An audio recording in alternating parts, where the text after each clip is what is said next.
ठरलं तर मग या मालिकेच्या पुढील प्रोमोमध्ये आपण पाहणार आहोत की मैनावतीने दिलेल्या खोट्या पत्त्यावरती सायली एकटीच निघालेली असते. ती रस्त्याने एकटीच चालत असताना अर्जुन पाठीमागून गाडी घेऊन येतो आणि तिच्यासाठी दार उघडून देतो. गाडीमध्ये अर्जुन सायलीला म्हणतो की अगं तू त्या अनोळखी पत्त्यावरती एकटीच चालली होतीस, तुला काही झालं असतं तर काय केलं असतं. त्यानंतर अर्जुन आणि सायली मैनावतीने दिलेल्या पत्त्यावर पोहोचतात.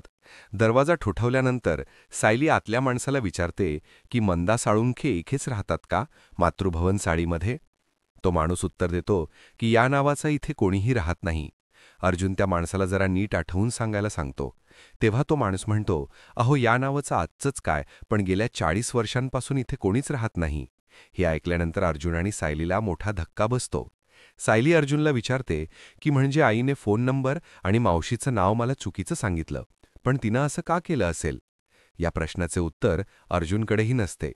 आता अर्जुन सायलीला हे गूढ काय आहे हे शोधण्यासाठी मदत करेल का, हे आपण पुढील भागात पाहणार आहोत. तोपर्यंत नमस्कार.